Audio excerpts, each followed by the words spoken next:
The wine came down. Slow. A dark ribbon slid off the rim of the glass, caught the chandelier light for half a second, then bloomed across his chest like a wound. 200 people held their breath at once, 200 tuxedos and gowns, 200 phones lifting into the air, and every last one of them turned toward the same man, the one in the plain, worn navy suit the whole room had already decided was nobody. He didn't blink. A woman laughed low under her breath. A man raised the empty glass high, like he'd won something. Somebody whispered, too loud. The wine ran down his collar and soaked into the shirt beneath. He didn't wipe it away. He just lifted 2 fingers to his jaw. Slow, unbothered, then he turned. He walked toward the door, and not one soul in that room understood what they had just done. The wine came down slow, red against white. A dark ribbon sliding off the rim of the glass, catching the chandelier light for half a second before it struck his chest and bloomed across the fabric like a wound. 200 people watched it happen. 200 people in tuxedos and gowns, holding champagne they hadn't paid for, standing under crystal that cost more than most of them earned in a year. And every last one of them turned to look at the man in the plain navy suit, the man they'd already decided was nobody. Phones lifted, because of course they did. The man didn't flinch. He didn't wipe his face right away. He stood there, calm as still water, while the wine ran down his collar and soaked into his shirt. While the woman in gold laughed under her breath, while the man beside her raised the empty glass like he'd won something. Maybe now he knows where he stands, she said. The man in navy looked at her, just looked. Then he reached up, wiped his jaw with 2 fingers, slow, unbothered, like a man brushing off a fly, and he turned, and he walked toward the door, and he did not say one word. Nobody in that room understood what they were watching. Nobody knew that the quiet man they'd just humiliated owned the company about to sign their billion-dollar deal. But they would, every one of them. 6 hours earlier, that same man stood in front of a bathroom mirror in a house at the end of an ordinary street, knotting a tie he'd owned for 11 years. His name was Everett Cordell, gray at the temples now, more than there used to be. He noticed it the way a man notices weather, without complaint. The face in the mirror was a face that had learned, a long time ago, to give nothing away. Steady eyes. A jaw that didn't clench even when it had every reason to. The kind of face people walked past 1,000 times and never once remembered. He liked being forgettable, because forgettable meant free. Unforgettable meant you got to watch a room before the room ever noticed you were in it. And Everett had learned, over a long and very quiet climb, that the man who watches is the man who wins. He finished the knot, straightened it, reached for the navy jacket on the door, not the expensive one. He owned an expensive one. It hung in the back of the closet with the tag still on it because he'd bought it once to prove something to himself, and then understood he had nothing left to prove to anybody. The navy suit was simple, clean. No label a soul would recognize. A watch that told the time and did nothing else, because tonight was not about the suit. Tonight was as about the room. And one man in it, his phone buzzed on the counter. One name, Julian Kane. He answered without looking. Talk to me. You're really going yourself? Julian's voice had that flat lawyer weight, the tone of a man saying a thing he'd say exactly once and then let go. You could send anyone. You could send me. You could stay home and let the paperwork do the work. Paperwork doesn't watch faces, Everett. I want to see who he is when he thinks nobody's counting. A pause on the line. The kind that meant Julian was pinching the bridge of his nose. The Kestrel Group is about to hand Novacore Dynamics $1 billion, Julian said. 1 billion. And you're going to walk into the man's party in a suit off the rack and let them think you're the help. That's the idea. And if he's changed? Everett looked at himself one more time. Nothing in his expression moved. Then he passes, he said, and I sign. And he never knows how close he came to the other thing. Julian was quiet a moment. He'd known Everett long enough to hear what wasn't being said. And if he hasn't changed, then he'll show me himself, Everett said. They always do. He hung up before Julian could answer. Because there was nothing left to say. Because a man learns, if he lives long enough, that the biggest decisions in the world come down to the smallest moments. And the smallest moment of all was one simple question. How does a man treat the person he thinks can do nothing for him? That was the whole test. It was the only test that had ever mattered to Everett Cordell. And tonight, the man taking it didn't even know he was being watched by someone he'd wronged a long time ago and forgotten inside a week. He picked up his keys, turned off the porch light. left it flickering behind him in the dark. The Callaway Grand Ballroom lit up the whole city block. You could see it from 3 streets away. Gold light pouring out of tall windows. Valets in vests sprinting between cars that cost more than houses. A red carpet nobody was famous enough to deserve, rolled out anyway because tonight was about pretending. Tonight, everyone got to pretend they belonged to something enormous. Everett parked his own car, walked. The night air was cool and sharp. It smelled like rain that hadn't decided to fall. He came up the sidewalk with his hands in his pockets. Slow, in no hurry at all. A man arriving to a quiet appointment with the truth. And the moment he stepped into the light, the machine went to work. A security guard peeled off the wall before Everett even reached the door. Big man, earpiece. Eyes that scanned him top to bottom in half a second and filed him under a category before he'd said one word. "Evening, sir." The guard's hand came up, not quite touching him. "Close. You with catering?" There it was. Everett almost smiled because the suit had already spoken. The suit said no money, and no money said no power, and no power said back door. Buddy's staff entrance is around the side. The guard's whole face was polite and completely certain. He wasn't being cruel, he was being what he'd been trained to be. A man who sorted people into rooms. Everett reached into his jacket, slow, nothing sudden. He drew out a single black card with a silver seal pressed into one corner. Held it up between 2 fingers. The guard leaned in to read it, and the color drained out of his face because the seal on that card did not belong to a guest. It belonged to the one name in the building nobody was supposed to see tonight. The guard's mouth opened, closed, opened again. "Sir, I'm sorry, I didn't. It's fine." Everett slid the card back into his jacket. "Happens all the time." He walked past before the man could finish apologizing. The damage was already done. Not to Everett, to the night. Because a thing had shown itself in that first small moment, and the thing was this. The whole building was built to look at a man's outside and never once check what lived underneath. Which meant the whole building was about to learn something. Inside, the air was thick with money, not real money. The smell of it. The performance of it. White tablecloths pulled so tight they looked painted on. A string quartet in the corner playing something soft and forgettable that nobody was actually listening to. Waiters gliding through the crowd with silver trays held flat as ice. And above it all, on every screen in the room, one logo turning slow, Novacore dynamics. Everett moved through the crowd the way he always did. Unhurried, eyes open, a ghost in a navy suit. And everywhere he went, the same small thing happened, over and over, in 100 quiet ways. 2 women in sequins pulled their handbags a little closer as he passed. Not a big gesture, just an instinct.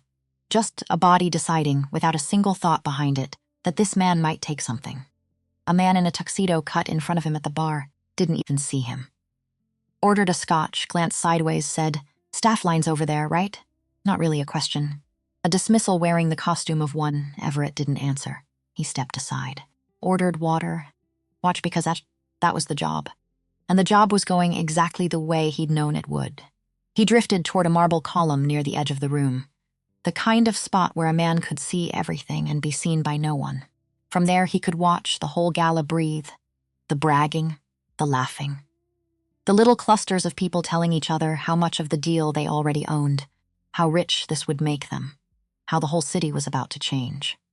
And Everett thought quietly, the way he thought most things, "None of you have any idea." Whispers floated past him. $1 billion, can you believe it? Mystery investor. Nobody knows who. Preston pulled it off. I told you he'd pull it off. $1 billion, his $1 billion. And not one face in the room knew his. That was when the girl found him. She came through the crowd with a tray of water glasses balanced on one palm. Moving fast, weaving between elbows. A young woman in the black and white of the catering staff couldn't have been much past 22. Tired eyes. A smile she'd clearly been told to keep on all night, no matter what her feet were telling her. She stopped in front of Everett, held out the tray. "You look like you could use one of these," she said. Everett looked at her. Something shifted, very slightly, behind his eyes, because she was the first person all night to offer him a single thing. "Long night?" he asked. "Double shift." She said it without a shred of complaint. Just a fact. But the tips are supposed to be good at these things. A pause. Then, quieter, like she was letting him in on something.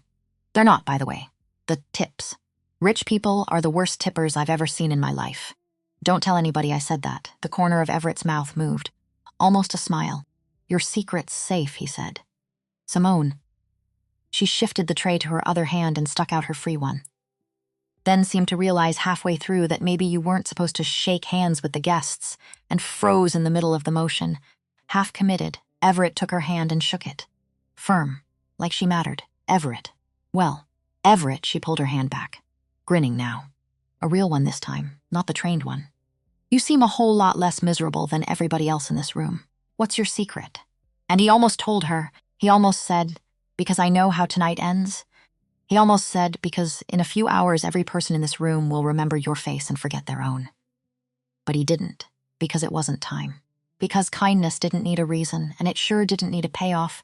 And the second you tell a person why you're being decent to them, the decency stops counting. So he said, "Comfortable shoes." Simone laughed. Loud enough that a woman nearby shot her a look. "Smart man," she said. "Cease."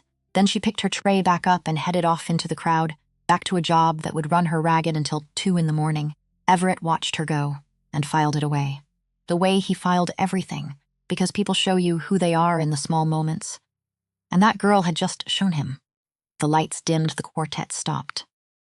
A spotlight cut down onto a small stage at the far end of the room, and a woman in an emerald dress stepped up to the microphone with a smile so wide it looked like it hurt.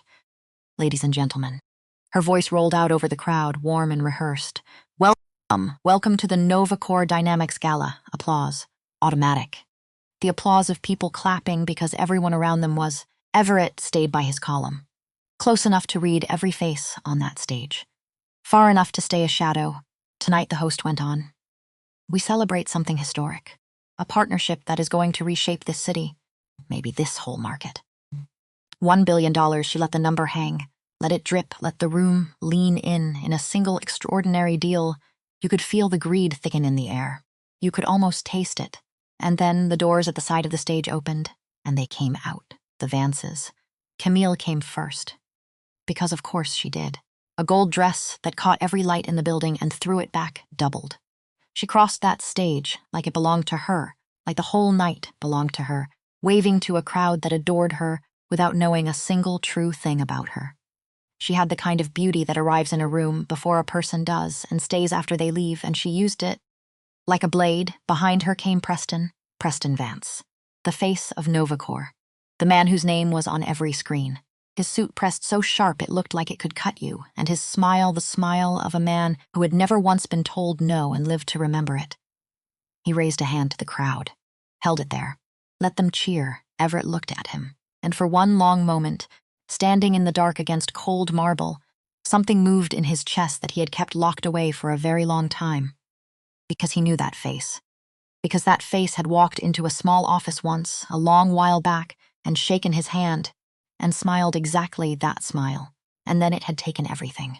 Everett's first company, his first years, the thing he'd built with his own 2 hands before he learned to build things nobody could see.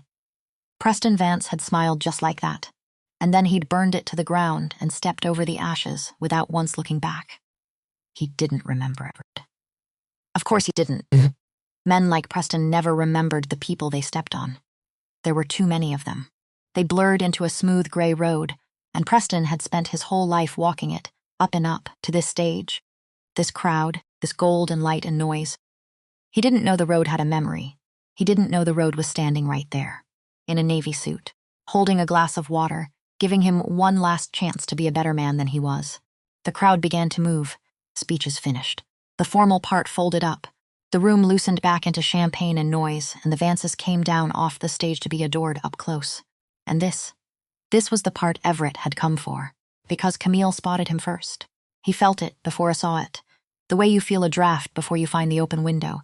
Her eyes crossed the room, slid over 100 faces, and stopped on his, the plain suit, the water, the stillness, and something in her sharpened. A hunter finding a small thing worth chasing. She leaned toward Preston, whispered. Preston's eyes came up. Found him, and his brows dropped into a frown, and he peeled off from the ring of admirers, and he walked straight across the ballroom toward the man by the column. Here we go, Everett thought. Sir. Preston's voice arrived before he did. That smooth, fake charm down, thick. He reached out and tapped Everett's sleeve, a little too hard, like he expected the man to jump. Are you supposed to be stand here? Everett didn't jump. I'm fine here, he said. Just watching. Just watching. Preston repeated it back out like it was the funniest thing he'd heard all night. He half turned to the little crowd already gathering to see what was happening. He's just watching. A ripple of laughter. Preston snapped his fingers at a passing waiter. Get this man a towel, a grin spreading. Looks like he's sweating clean through that budget suit. The laughter got bigger. Somebody, too loud, from somewhere in the crowd. Who let him into the VIP section? Staff entrance is on the other side, and Everett stood there and took it. Not because he was weak, because he was patient. Because every word out of Preston's mouth was another brick in a wall Preston was building around himself. And a man learns, if he lives long enough, that when a proud man is digging his own grave, the kindest thing you can do is hand him a bigger shovel, except Everett wasn't feeling kind. Not anymore. He was watching a man fail a test. The last one he'd ever get. Then Camille arrived, heels clicking on the marble in a clean, sharp rhythm. She lifted a glass of red wine off a passing tray without looking at the waiter, without a thank you, without registering that a human being had held it out to her. And she looked Everett up and down. Slow. Amused, sweetheart. Her voice dripped honey and poison in the same breath. If you needed extra work tonight, you could have just signed up.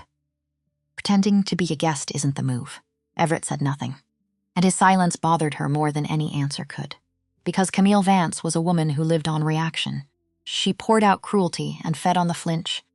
And this man wasn't flinching. He was just looking at her with those calm, steady, patient eyes, and something about it crawled under her skin. She pushed the wine glass toward his chest.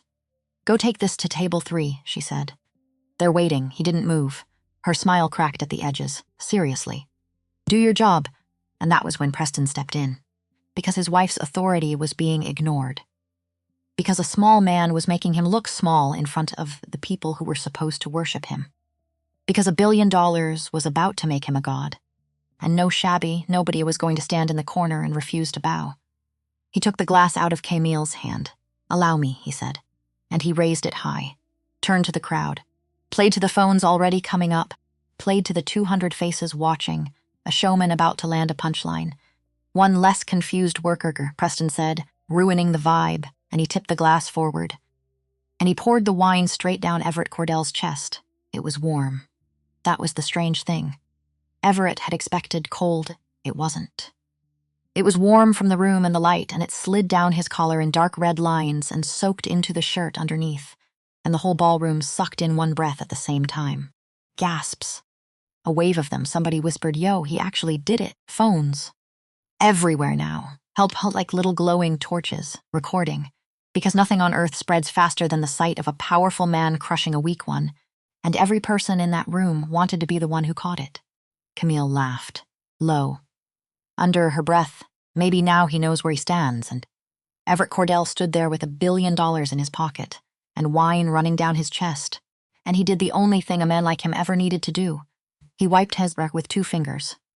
Slow, he straightened the ruined jacket, pulled it square across his shoulders. A man putting himself back in order, and he turned, and he walked toward the exit, through a crowd that parted for him now, not out of respect, out of the strange animal instinct people get around a thing they don't understand. He walked with his back straight and his steps even. He did not say one word, and behind him the whispers had already begun. A wailer near the wall watched him go. Leaned toward another. That man just walked out, he murmured. Like he owns this whole place. Nobody believed it. Not yet. The hallway outside was cool and almost silent. The noise of the ballroom fell away behind him, muffled by heavy doors, until all Everett could hear was his own footsteps on the marble and the far-off hum of an elevator. He walked steady, fingertips brushing the wine stains spreading dark across his jacket. He breathed in once, slow, let it out. Then he took out his phone. The screen lit his face in the dark hall. He tapped one contact and lifted it to his ear, and a voice answered before the first ring had even finished.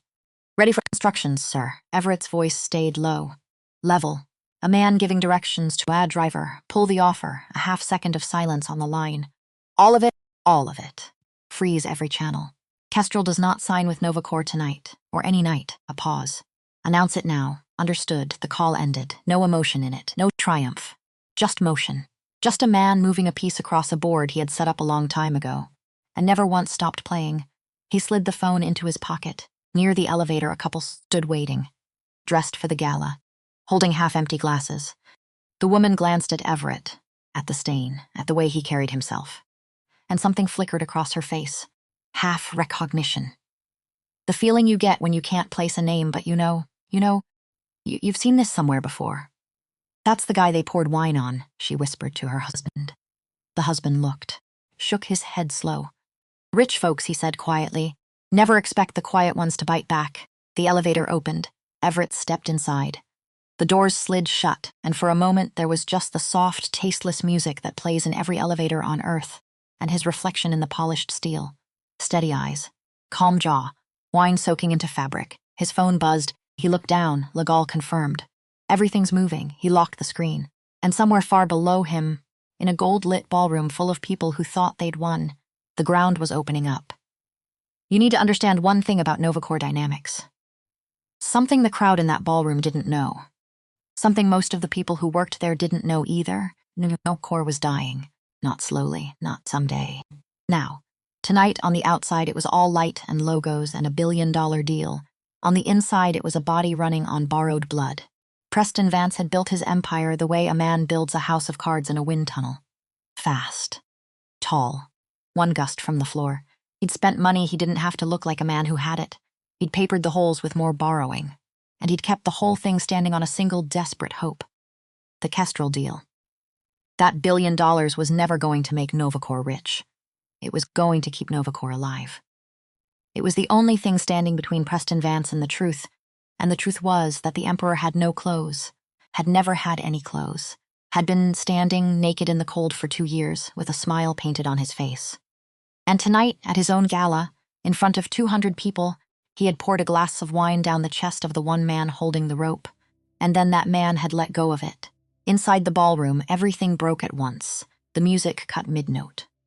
A violinist's bow froze halfway across a string, because a man in a gray suit had rushed up to the quartet and told them to stop, and they didn't know why. They just knew the look on his face. The screens flickered. The big spinning logo stuttered, glitched, went dark for a second, came back wrong. The host stood at the edge of the stage with her wide smile still half raised, frozen. There. Like a photograph of a moment that had already ended, the man in gray reached her, whispered something in her ear, phone still pressed to his own. Her face went white. Preston saw it from across the room. He was still riding high, still laughing with a knot of admirers about the shabby nobody he'd embarrassed, when he caught his wife's hand going tight around a glass and the host's face draining of all its color at the same time. "What's going on?" he called. The host swallowed. Her voice, when it came, was small in a way it hadn't been all night. "The signing," she said. "It's been suspended." The room heard it. The room erupted, not into shouting, into something worse. Into 100 overlapping conversations, sharp and rising, the sound of 200 people realizing at the same instant that the floor beneath them had moved. Suspended? You don't suspend $1 billion in the middle of a gala. On whose order? Camille grabbed the host by the arm. Hard. All the honey gone. Who gave that order? The host looked almost frightened to answer. It came from the top.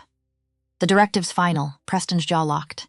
He shoved forward through the crowd, the charm curdling into something cold. "I'm the top." The host shook her head. "Slow.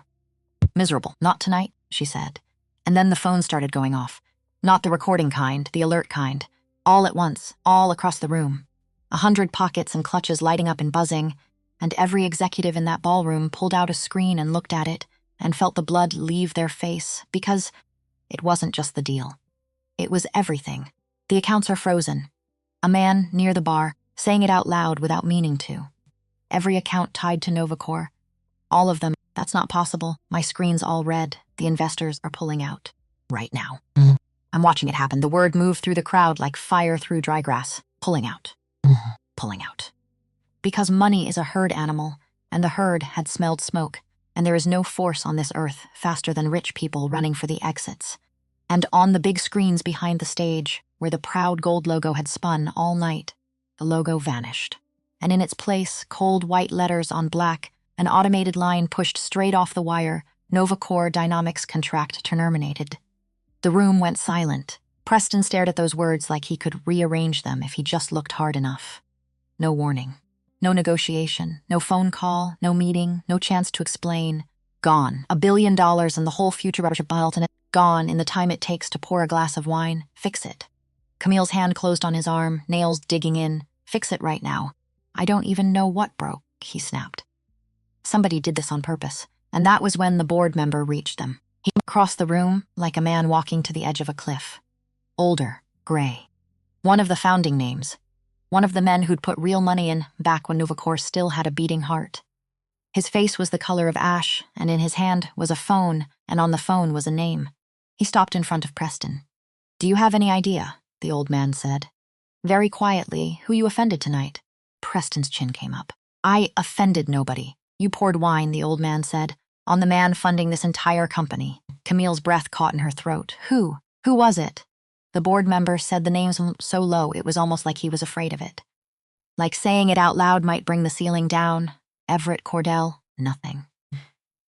The name landed in the middle of them like a stone into still water, and for a second neither of them moved, because neither of them knew it, because that was the whole horror of it. They had destroyed themselves, and they didn't even recognize the face of the man who'd let them. Who is Everett Cordell? Preston said.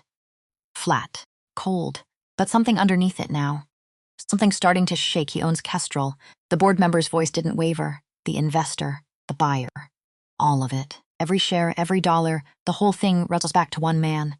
And that man walked into your party tonight in a plain suit. And your guards asked if he was catering. And your wife told him to clear table 3. And you, the old man looked at the empty glass still in Preston's hand, you poured that down his chest.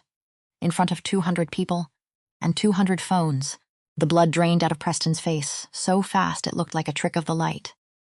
He is the partner company, the board member said. Softer now, almost gentle, the way you speak to a man at a funeral. There was never a mystery investor. There was just him. And you humiliated him, and he let you. And then he walked out that door, and by the time he reached the sidewalk, he had already ended you. Out on the street, Everett stepped through the glass doors into the cool night air. Behind him, muffled by the walls, he could hear it. The music dying, the panic rising, the particular sound of a beautiful lie coming apart at the seams. He didn't turn around. He didn't need to. He'd heard rooms fall apart before, and this one sounded exactly the way he'd known it would. A valet rushed toward him. Everett lifted one hand, just slightly. Walking, thanks. The valet stepped back, unsure what he'd just seen, unsure why the calm man in the wine-stained suit made him want to stand up a little straighter. Everett crossed the driveway, reached the edge of the light, and behind him the glass doors burst open, and voices spilled out into the night, sharp and overlapping, chairs scraping marble, the first real wave of the fallout rolling into the dark. Somebody shouting for a car, somebody crying. Somebody's whole life ending in real time under 200 glowing phones. His phone buzzed one last time. Announcement delivered. It's done. He locked the screen.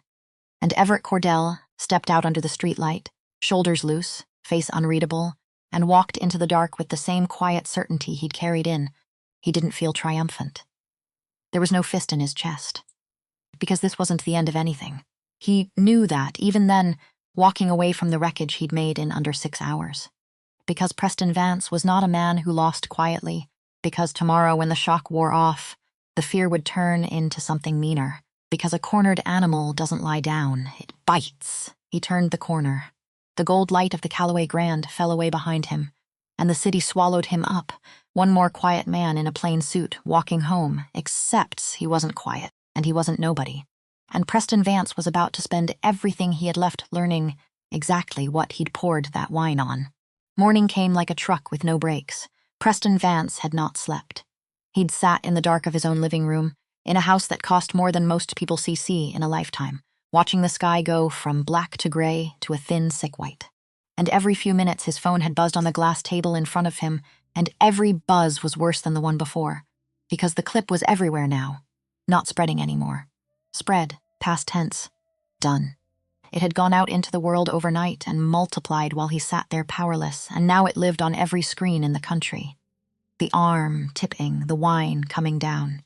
Camille's smirk frozen forever in a loop nobody would let die. 4 million views by 2 a.m. He'd stopped checking after that. Because the number stopped being a number past a point.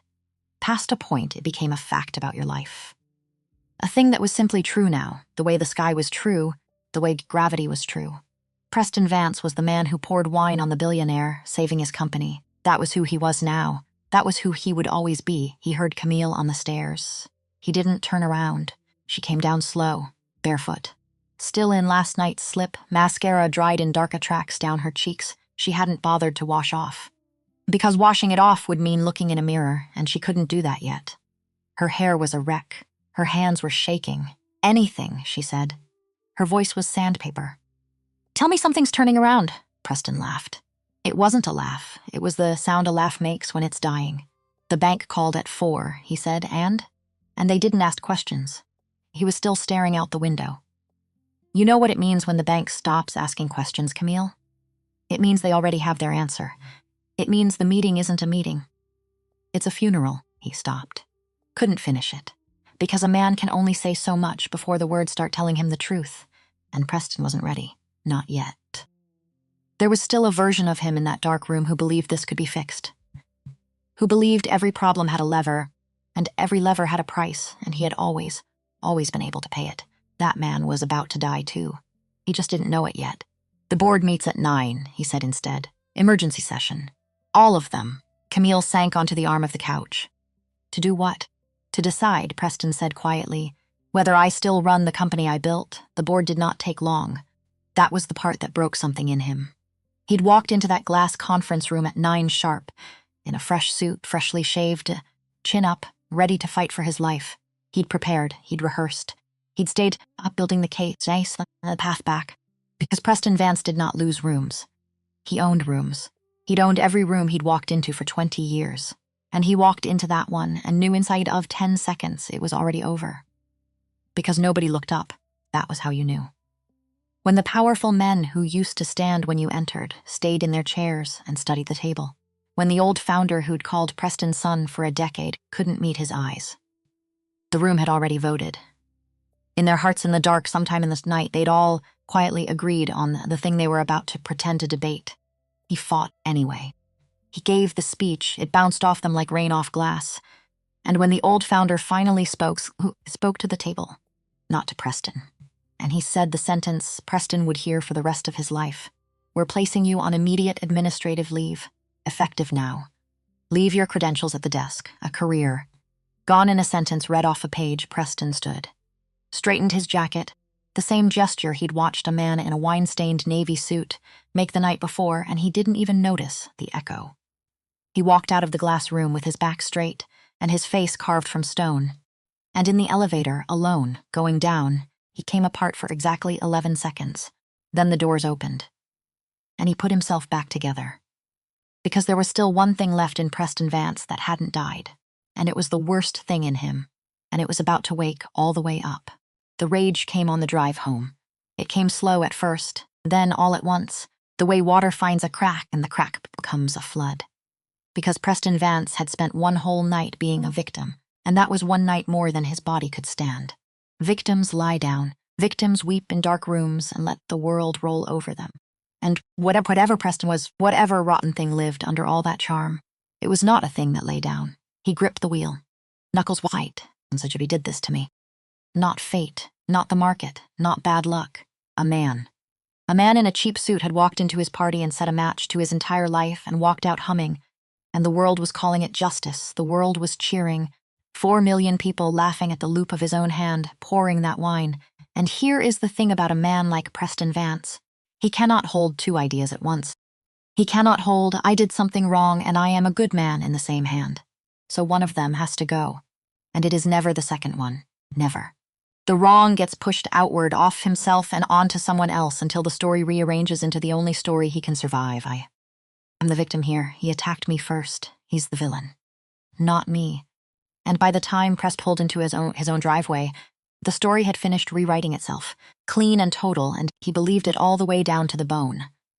He wasn't a man who'd been humbled. He was a man who'd been wronged. And wronged men get even. He called them from the car. Before he even went inside, not the lawyers he used for contracts. The other kind.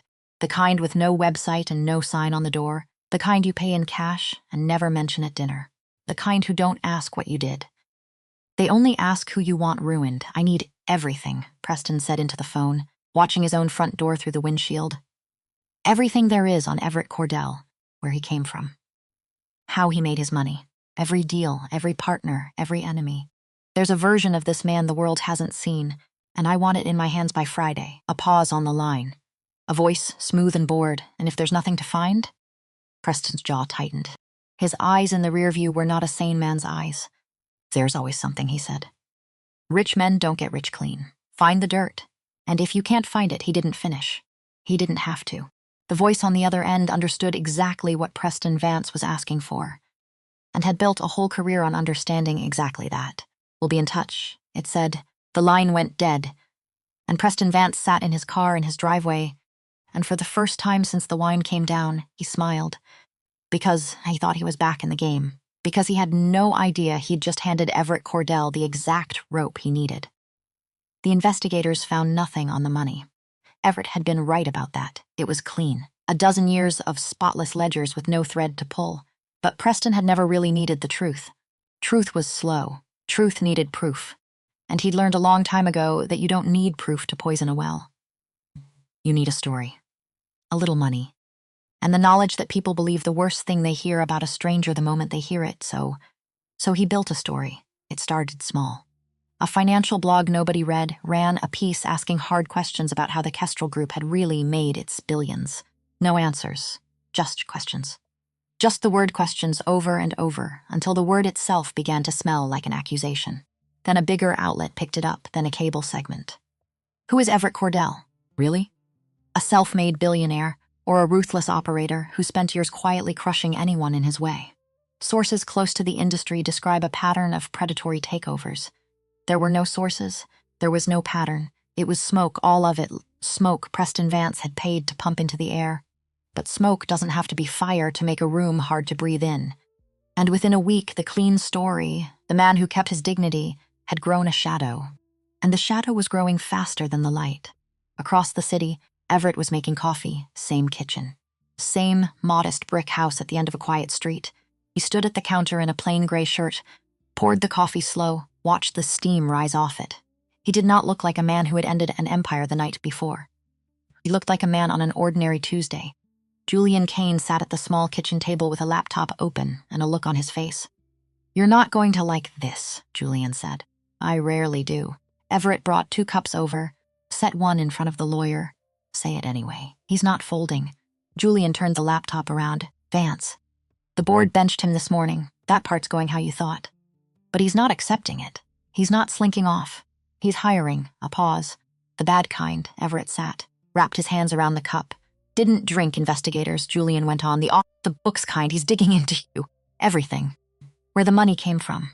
Old deals, old partners." He watched him carefully. Old history. Something moved behind Everett's eyes. Small, but Julian caught it. He'd known the man too long not to. "How much can he find?" Julian asked. "The money's clean," Everett said it flat. "Automatic. You built it clean." "I built it clean." "There's nothing to." "That's not what I asked." The kitchen went quiet, because Julian wasn't asking about the money, and they both knew it. The money was spotless. But money wasn't the only thing a man carried. And there was one thing in Everett Cordell's past that no accountant could scrub clean, because it wasn't written on a ledger. It was written on him. Everett set the cup down. "There's something he could find," he said slowly. "Not a crime. Not money. A connection." "A long time ago," Julian leaned forward. "Everett, years ago I had a company, a small one, my first. I built it out of nothing, and it was the best thing I ever made, and it was mine." His voice didn't rise. That was the frightening part. It stayed calm the whole way through, and calm was so much worse than anger. And a man came in, smiling, shook my hand, told me he wanted to partner, and I believed him, because I was young, and I didn't know yet what a smile could hide. Julian already knew. He'd known for years without knowing the name. He'd felt the shape of it. The holes in Everett's history that Everett walked around and never into. "It was Vance," Julian said. It wasn't a question. Everett looked at his hands. "He took it apart from the inside," he said, slow. "Piece by piece. He got the partners to trust him, and then he turned them. He got the money, and then he moved it. By the time I understood what was happening, there was nothing left to save. He didn't just beat me, Julian. He erased me, and then he stepped over the wreckage and never looked back." Because to him I wasn't even a person he'd defeated. I was a thing he'd used up. The kitchen was silent a long moment. He doesn't remember me, Everett said finally. That's the part I keep coming back to. I built everything I have around one name, and he poured wine on me at his own party, and he didn't feel a thing, because he never saw me. Not then. Not last night. Now, here's the part that mattered. Because a smaller man would have been glad Vance was digging. Would have thought, good, let him find it, let him know it was me. Would have wanted the recognition. Would have needed Preston Vance to look him in the eye and finally see him. Everett Cordell was not a smaller man, and he understood something Julian didn't. Not yet. If he finds the connection, Everett said quietly. Julian frowned. How? It's the truth. He wronged you. It doesn't matter that it's true. Everett's voice was patient, a man explaining the weather to someone standing in the rain. Think about how it looks. Right now, in the eyes of the whole world, I'm a man who was humiliated at a party and quietly walked away with his dignity. That's the story. The wine, the calm, the walk out the door. People love that story. It's clean, and if Vance finds the history, then it stops being clean. Everett's jaw tightened just slightly. Then the story becomes, Billionaire spends years plotting revenge, sets a trap, destroys a man's company and 200 jobs, all over an old grudge. Then I'm not the man who kept his dignity. I'm the schemer. And Vance, he almost laughed. Vance becomes the poor fool who never stood a chance. He becomes sympathetic. Julian sat back slow, because he saw it now. The whole ugly shape of it. He turns himself into the victim. Julian said, he's already trying. He just doesn't have the ammunition yet. But if his people find that old company, if they find my name on those papers, he'll have it. And the same crowd cheering me today will turn on a dime. Because there's nothing the public loves more than tearing down the man they just built up. He set the cup down. So we don't just have to beat him, Everett said. We have to beat him before he finds it. And we have to beat him in a way where I'm still the man who walked out with his dignity. Not the man who spent all those years sharpening a knife. Julian was quiet a long moment. That's a much harder game. Everett looked out the window at the ordinary street. It was always going to be, he said. And then it got worse. Because these things always do. The call came 2 days later. Everett was in his studies when his phone lit up with a number he didn't know, and something made him answer, some instinct, and on the other end was a voice he did know. Small and tired and trying very hard not to cry, Everett. It's you probably don't remember me. From the party, I brought you water. Simone Brooks, he remembered. Of course he remembered, Simone. He sat up Sardrator. What's wrong? A shaky breath on the line. I don't even know why I'm calling you. I found the catering company's guest list and cross-checked, and I know that's insane. She stopped, started again. I lost my job, both of them. Fired from the catering company this morning, and the restaurant let me go this afternoon. And I know they're connected, I know it, because the manager wouldn't look at me. He just kept saying it wasn't personal. It wasn't personal, it wasn't, Simone. Everett's voice was very level. Slow down. Tell me what they said. They said I was associated with the incident. A bitter little laugh, half a sob. That's the word they used, associated. Because there's a photo, Everett. Somebody took a photo of me handing you that water, and it's going around with all the other stuff, and now I'm the girl who was friendly with the man who destroyed Novacore, and apparently that makes me a liability. And I have rent in 9 days, and my mom's medication, and I did nothing. I brought a man a glass of water. That's the whole crime. I was nice to somebody. And Everett Cordell closed his eyes, because here it was, the cost. Not the cost to Preston Vance, who'd earned every ounce of what was falling on him, the other cost. The one nobody puts in the plan, the innocent one. The girl who'd offered a stranger a glass of water at the end of a double shift, because she was a decent person in a room full of people who weren't, and who was now losing everything for the crime of a single kind act, Simone. He opened his eyes. Listen to me carefully. This is not your fault. Do you understand? Not one part of it. I don't see how that helps my rent, she said, and the honesty of it cut clean through him. She was right. It didn't. Where do you live? Everett asked. Why? Because I'm going to fix this, he said, and I don't make promises I can't keep. So I need you to trust a man you met for 4 minutes at a party. Which I know is a lot to ask. A long silence on the line. You're really him, aren't you? Simone said quietly. The one they were all so afraid of. I'm the one you brought water to. Everett said, that's all you need to know for now. He hung up, and he sat in the dark of his study a long time. Because Simone Brooks had just changed the shape of everything. A moment ago, this was a clean war between two powerful men, and clean wars were the kind Everett knew how to fight. He could take a punch. He could throw one. If the only bodies on the field were his and Preston's, he'd walk through the whole thing without losing sleep. But it was never just the two of them. That was the lie every powerful man tells himself when he goes to war. This is between me and him. It never is. Because when the giants fight, the ground shakes, and it isn't the giants who get crushed. It's the small people standing in between, the ones who never chose the fight, who just happened to be near it when it started. And Everett had known this. Somewhere. He'd known that freezing Novacore would freeze the paychecks of hundreds of people who'd never done a thing to him. Assembly line workers, data clerks, single parents, kids fresh out of school. He'd known it in the abstract, the way you know a number, and he'd done it anyway, because in the moment, walking out of that ballroom with wine on his chest, all that buried fury finally finding its target, the plan had felt like justice. Pure and clean. Pull the rope. Let the liar fall. But justice that only strikes the guilty is a rare and difficult thing. Most of the time, when you swing the hammer, you hit everyone standing near the man you meant to hit. And Everett Cordell was starting to understand that he had swung the hammer, and that Simone Brooks was one of the people he'd hit. "You look like a man who just found the flaw in his own plan," Julian said. He'd let himself in. He did that.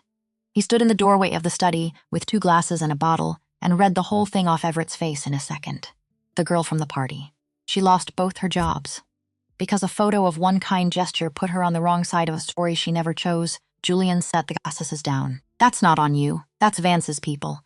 Or the mob. It's on me," Everett said it flat.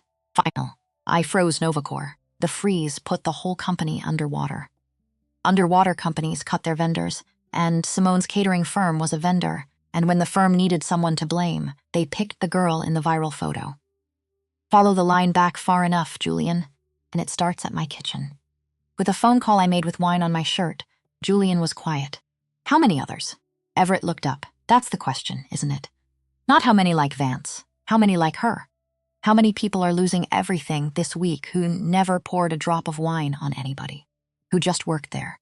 Who just happened to be standing in the blast radius? When I decided to blow it all up," he stood, walked to the window. The ordinary street. The porch light he still hadn't fixed. I've spent all this time telling myself I was different from him. That the difference between me and Preston Vance was that I only ever hit people who deserved it. That's the story that let me sleep. A pause. And now there's a girl with 9 days of rent and a sick mother, and she's on the ground because of me. And I have to look at that and ask myself if I'm actually so different. Or if I just have a better suit. Julian didn't answer right away. Because there was no easy answer, and he was too good a friend to give a cheap one. So what do you do? He said finally. Everett stared out at the dark. "I find a way to end him," he said. "That doesn't end them. But wanting a thing and finding it are 2 different animals." And the days that followed were the hardest of the whole war. Because they were the days when it looked like Everett was going to lose. The smoke kept spreading. The blog became a segment. The segment became a story, and the story grew teeth. Everett watched it happen with a stillness that frightened Julian more than shouting would have. "They're winning the narrative," Julian said. He had 3 screens open now. I hate to say it, but the polling on you, and yes, there's polling now, because that's the world we live in. It's moving. 2 weeks ago, you were the hero who walked out with his dignity. Now 1/3 of the country thinks you're a predator who trapped a man at his own party. 1/3, and climbing, Julian rubbed his eyes. He's smart. I'll give the devil that. He can't beat you on the facts, so he's not fighting on the facts. He's fighting on the feeling. And feelings don't need evidence. They just need repetition. Everett said nothing. Because here was the trap. The perfect ugly trap. If he stayed silent, the smoke kept spreading, and the 1/3 became a half, and the half became a majority. But if he fought back, if he stood up and defended himself, hired his own attack dogs, pumped his own smoke into the air, then he became the thing they were accusing him of. The moment he swung, he'd prove them right. And there was worse. Because if Preston kept digging, he'd find the one thing Everett couldn't afford him to find. The old company. The old grudge. The proof that this had never been a coincidence. And the day he found it was the day the story flipped for good, and there'd be no coming back from it. The clock wasn't just ticking on Simone's rent anymore. It was ticking on the truth itself. There's another option, Julian said carefully. One night, very late, say it. You could just walk away. Julian set his glass down. Unfreeze it. Let Novacore breathe. Take the loss on the deal. Eat the embarrassment. Let Vance keep his sinking company and go find another mountain to climb. You'd save the jobs. You'd save Simone. You'd deny him the story, because there'd be no revenge to point at. He'd have his company back, and it'd sink on its own inside a year anyway, and you'd be the bigger man. A pause. Clean hands. You walk. It's the safe play, and Everett considered it. He genuinely did, because part of him, the tired part, the part that had carried this weight so long, wanted nothing more. Set it down. Walk away. Let it go. But then he thought about Preston's faces at that party. Not the cruelty, the ease of it. The way a man pours wine on a stranger and feels nothing, because the stranger isn't real to him, because no one is real to Preston Vance except Preston Vance. He thought about the young man he'd been, watching everything he'd built get taken apart by that same smile. He thought about all the other young people, the ones he'd never meet, the ones Preston would smile at and shake hands with and destroy in the years to come, if nobody ever stopped him. No, Everett said. Julian waited. If I walk away, he wins, and he learns nothing, and he does it again. Everett's voice was quiet and certain. There's a version of mercy that's really just cowardice wearing a nicer coat. Letting a man like Vance keep his power, because stopping him is hard. That's not mercy. That's handing him his next victim. He shook his head slowly. He has to fall. That part isn't negotiable. It never was. Then you're back to the impossible problem. Take him down without taking down the innocent people standing next to him. And beat his story before he finds yours. Yes, and you don't have a way to do that. Everett was quiet a long moment. Not yet, he admitted, and then 3 days later, the way in walked through his front door. Not the way in he expected. Not a lever, not a lawyer, not a leaked document. A person. Because it's almost always a person. It was Camille. Camille Vance, on his porch, alone. No makeup this time, no gold dress, no armor of any kind. Just a woman in a plain coat with her arms wrapped around herself, standing under the flickering porch light, looking like she'd aged 5 years in 3 weeks. Everett opened the door and just looked at her. I'm not here for him, Camille said, before he could speak. Before he could even decide whether to let her speak. I need you to know that first. Whatever this is. I'm not here for Preston. Then why are you here? She didn't answer right away. Her eyes went past him, into the small ordinary house, the plain furniture, the modest life of the man who'd ended hers. And something crossed her face he couldn't quite name. Not anger, not fear, recognition maybe. Of something she'd forgotten a long time ago. Can I come in? She asked. I have something you need to see, and once I show it to you, I can't take it back. So I need to be sure. Before I do, Everett studied her a long moment. Every instinct, he had said, trap. She was Ston's wife. She'd smirked while the wine came down. She was the last person on earth who should be standing on his porch offering him anything. But he'd spent a lifetime reading faces. And the face in front of him wasn't the face of a woman running a play. It was the face of a woman who'd finally looked at her own life and been horrified by what she'd found. What is it? Everett said quietly. What do you have? Camille reached into her coat, pulled out a single flash drive, held it in her open palm between them, like something that might burn her. Everything, she said. Every book he ever cooked. Every number he ever moved. All of it. Preston kept records of his own lies because he never once believed anyone could touch him. Her hand didn't shake. That was the thing Everett noticed. Her voice did. Her hand didn't. He's been running Novacore on fraud since before it was ever worth anything. And I've known. God help me. I've known for years. And I said nothing because it was easier. Because I liked the house and the dress and the way people looked at me when I walked in. She looked down at the drive, and then I watched my husband pour wine on a stranger at a party, she said, and laugh. And I laughed with him. And I've been trying to sleep for 3 weeks, and I can't. Because I keep seeing my own face in that video. That smirk. And I finally understand what I've spent all these years turning into. She held the drive out further. I don't want anything from you. I'm not trading this for mercy. I've earned whatever's coming. But that girl, the one who brought you the water, she's losing her life over this. And there are hundreds like her. And they didn't do anything. And I did. I did everything. I stood next to it and smiled. Her voice finally broke just at the end. So take it and use it to bury him. And not me. Not because I don't deserve to go down too. I do. But because somebody in this whole rotten story should get to choose to do one right thing before it's over. And this is mine.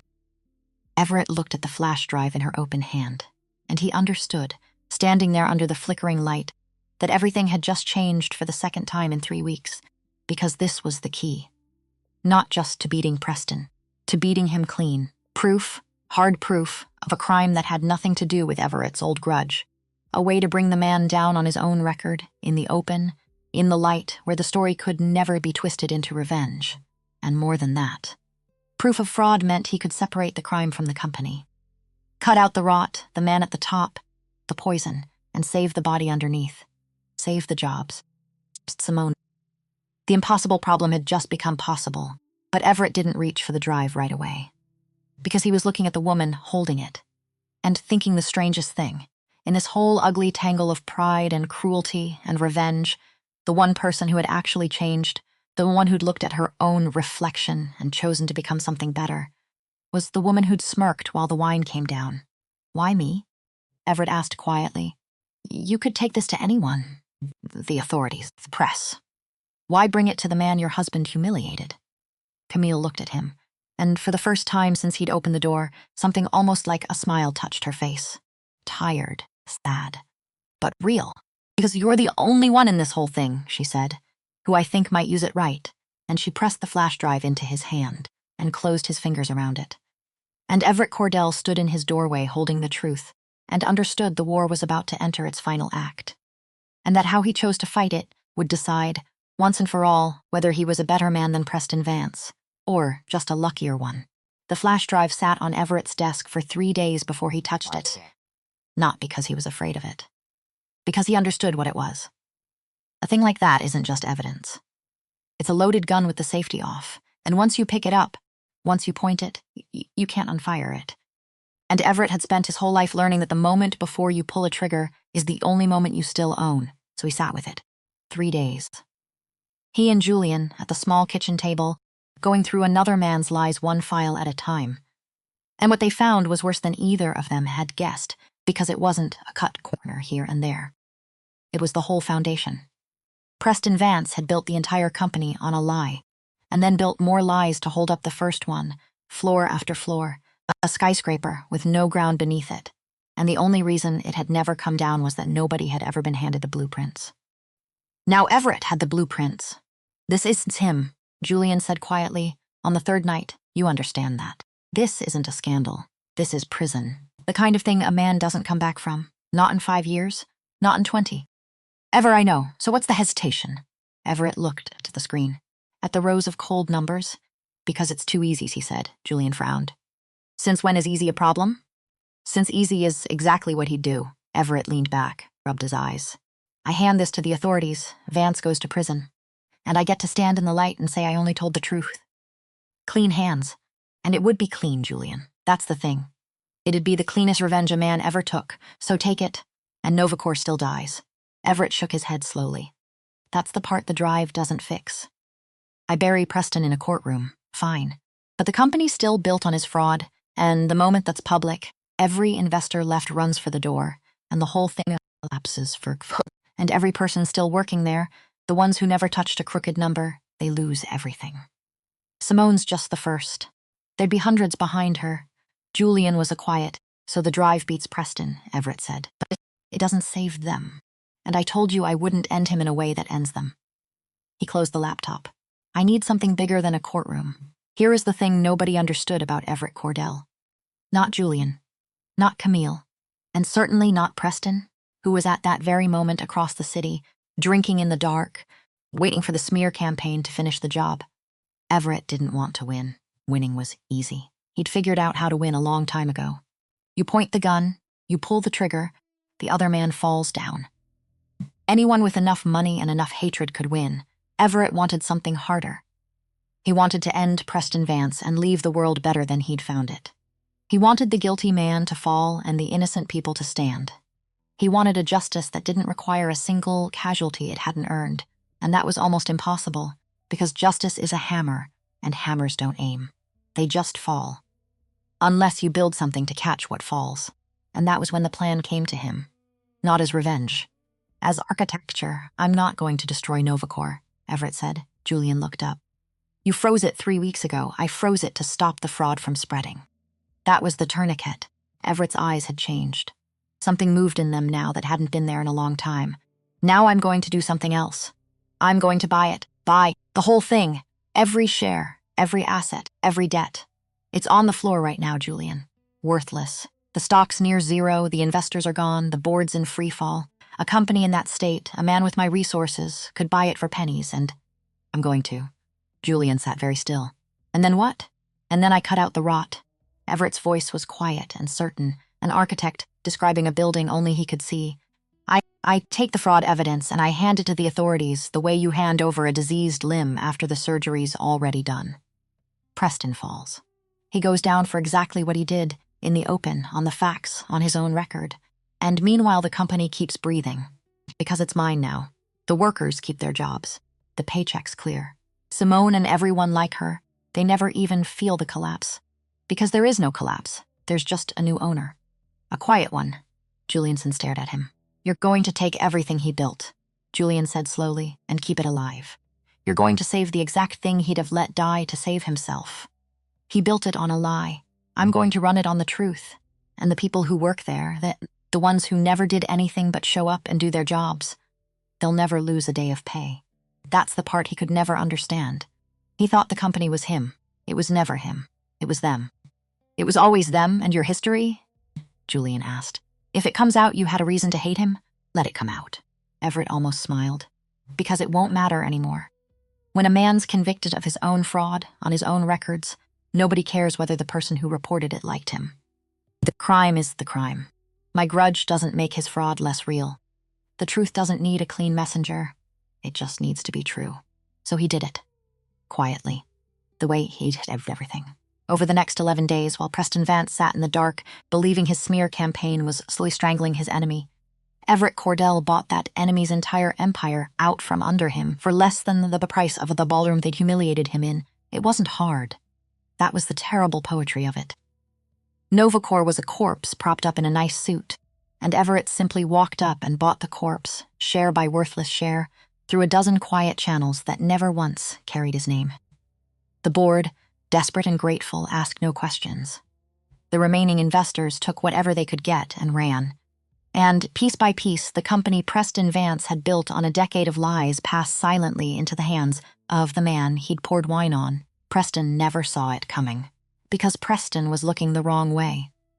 He was watching the smear campaign. He was watching the polls turn.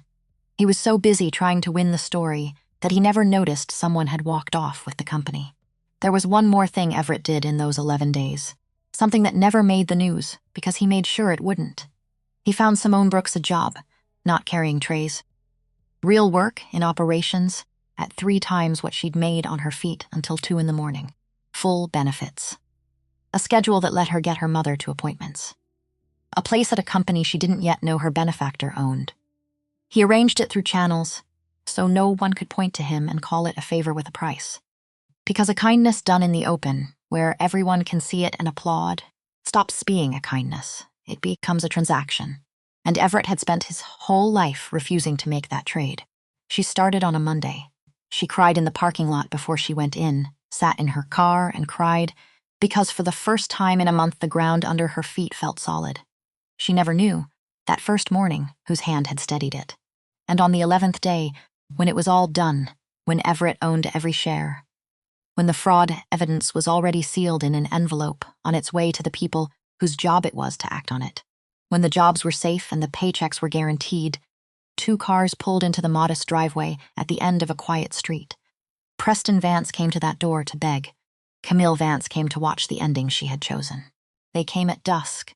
The light was going gold and gray, the way it does at the end of a long day, and the flickering porch light came on as the car pulled in. F watched to launch them from the window. He watched a Preston get out first. And even now, even broke, even benched, even 3 weeks into the worst free fall of his life, the man got out of the car like he owned the street. That was the thing about Preston Vance. The arrogance wasn't a suit he put on. It was bone deep. It had survived everything. It would survive this too, right up until the moment it didn't.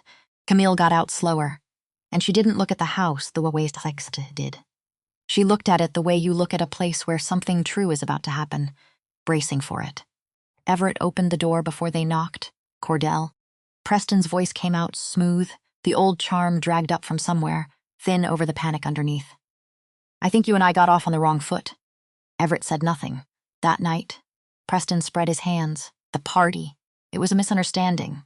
Tempers, alcohol, a room full of people. Things got out of hand. Nobody meant anything by it. And I think if two reasonable men sit down, you poured wine on me, Everett said. In front of 200 people, and laughed. Preston's smile flickered. I didn't know who you were, I know, Everett said. That's the problem. Preston blinked. Recalibrated. Switched tracks the way desperate men do. From charm to reason to something rawer underneath. Okay, he nodded fast. Okay, fair. You're angry. You have every right. So let's talk about how we fix it. You unfreeze the deal, we sign, everybody wins, we forget the whole thing ever. There's no deal to unfreeze, Everett said. Then we make a new one. There's no company to make it with. Preston stopped. Something cold crawled up the back of his neck. What? He said. What are you talking about? Novacore is mine. Everett said the word gently, almost kindly, which made it so much worse. I bought it, Preston. All of it. Every share. While you were busy paying reporters to write stories about me, I was buying your entire company for less than you spent on that gala. It's done. It's signed. It's mine. The color went out of Preston's face in stages, like a light on a dimmer turning slowly down. That's not you can't, I already did. Everett's voice never rose. The company you built is still standing, still running, still making payroll. Every person who works there kept their job. Not one of them lost a paycheck. A pause. It's just not yours anymore. It never really was. You just borrowed it and dressed it up in your name. The board sold it to me gratefully. Because you'd run it into the ground so hard that pennies on the dollar looked like rescue. They didn't even ask who I was. They were too busy drowning to care who threw the rope. And then Preston Vance did the thing that told Everett everything he'd ever needed to know about him. He didn't ask about the workers. He didn't ask if the jobs were safe, or if the people were okay, or what would happen to the hundreds of families whose lives had been hanging by a thread for 3 weeks. Not one word about them, he asked. What about me? And there it was. The whole man in 3 words. Everything Preston Vance was and everything he wasn't, laid out plain in the dusk on a stranger's porch. Because even now, even at the bottom, even with everything gone, the only person in the whole world Preston Vance could see was Preston Vance. Everett looked at him a long moment. There's an envelope, he said quietly, already delivered, to people whose job it is to read things like it. Every number you moved, every lie you built the company on, he watched it land. You're not going to prison because I hate you, Preston. You're going to prison because you're a criminal. I just handed the truth to the people who needed it. The truth did the rest. Preston's mouth opened. Nothing came out. You spent 3 weeks trying to make the world believe I was the villain, Everett said. And the whole time, the thing that was going to destroy you wasn't a lie I told about you. It was the truth you wrote about yourself. In your own hand. You built the weapon. I just picked it up off the floor where you left it. That was when Preston broke, not into tears, into rage. Because rage was the only thing left in him, the last fuel in an empty tank, and he took a step forward with his hands coming up, and his face twisting into something that had never once been charming. You planned this? His voice cracked. All of it. This wasn't some accident at a party. You came for me, didn't you? You walked into my gala knowing exactly what you were going to do? No, Everett said. I walked into your gala to give you one last chance. Preston went still. What? I didn't plan the wine? That was you. That was a gift you gave me, free, in front of 200 phones? Everett's voice was very quiet now. I came to your party to watch you, to see the man you'd become. I had the power to end you already sitting in my pocket, and I was ready to walk away and never use it if you'd shown me one thing, 1 ounce of decency to a man you thought was nobody. He shook his head slowly. That was the test. And you failed it in front of the whole world. A test. Preston's voice was hollow. For what? Why me? Who are you? You don't remember. Everett's voice didn't change. Of course you don't. A small company. A young man who built something out of nothing and was proud of it. You shook his hand. You smiled. You told him you wanted to be partners. A pause. And then you fell apart from inside and left him with nothing. And you never once looked back. Because to you he wasn't a person. He was a thing you used up. The recognition came into Preston's eyes slowly. Horribly. a door opening onto a room he'd forgotten he had. "That was you," he whispered. "That was me. That was business. That was a lifetime ago. That was my life," Everett said. "You didn't remember it because you did it 100 times to 100 people, but I only had one life to take, and you took it. And I spent all the years after building myself back up from the floor you left me on." He looked at the broken man on his porch, and there was no triumph in it. That was the thing. No fist in the air, no fireworks, because he'd learned on the long climb up that the moment you gloat is the moment you become the thing you fought. And he had not come all this way to become Preston Vance. "I could have destroyed you the way you destroyed me," Everett said. "Taken it all apart and left you in the wreckage and stepped over you the way you stepped over me. It would have been fair. An eye for an eye. I had the power to do it 12 times over." A pause. "But I didn't. Because he would have saved himself and let everyone else fall. And I decided, a long time ago, that I would let him fall and save everyone else. That's the only difference between us. It's the whole difference. And you never once had the eyes to see it." Preston stood there in the dying light. Empty. Finished. And behind him Camille, who had said nothing this whole time, who had stood a few steps back and watched her husband beg and rage and shrink. Camille finally moved. She walked past Preston. Past his outstretched hand, which reached for her without even looking. The automatic reach of a man's who'd always assumed she'd be there. She wasn't there. She stopped in front of Everett. "Is it done?" she asked quietly. "What I gave you. Did you use it the way I hoped?" "The workers are safe," Everett said.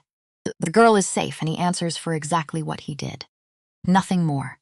Nothing less." Camille closed her eyes, and something went out of her shoulders. Some weight she'd carried a long time. "Finally set down, Camille," Preston's voice behind her, cracking. "Camille, what did you do?" She turned to look at him. "One last time. The right thing," she said. "For the first time since I met you, I gave him the truth. All of it. Because somebody in this whole rotten story had to finally choose to be better than they were. And you were never going to. So it had to be me. You ruined me. You ruined yourself," Camille said, "a long time ago. I just stopped helping you hide it." And she stepped down off the porch. And she walked to the car, and she got in on the driver's side, and she started the engine, and she pulled out of the driveway alone, and she did not once look back at the man standing there in the last of the light, because she had already spent too many years looking at him.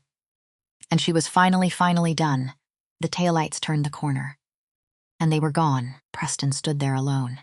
The way you stand when the ground you've walked your whole life just isn't there anymore.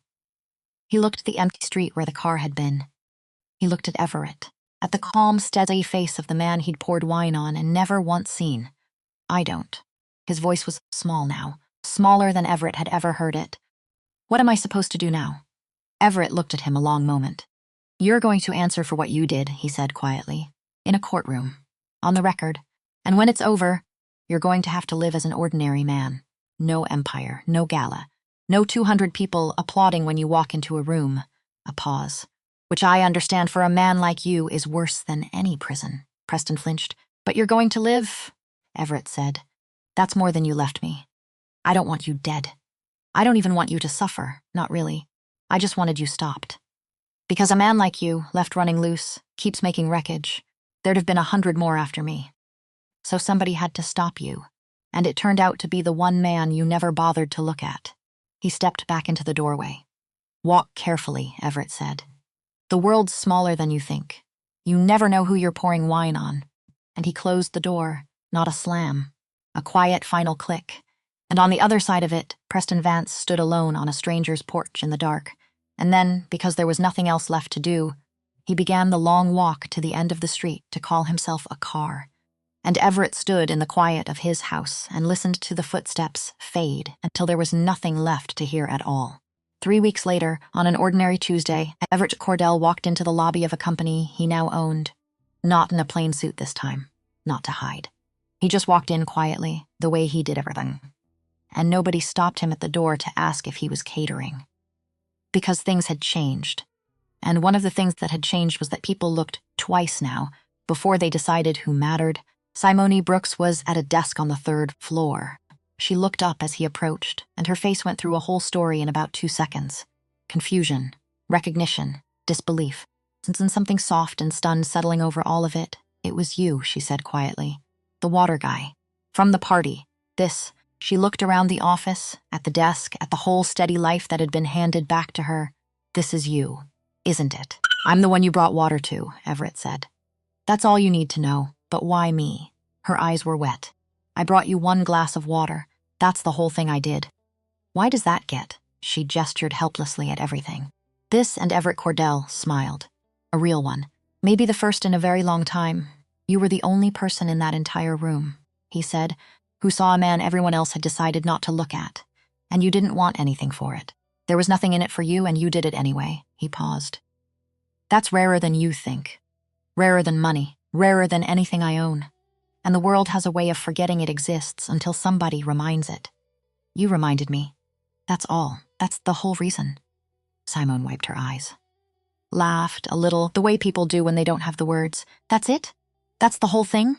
That's the whole thing, Everett said. It always was. He left her there, at her new desk in her new life.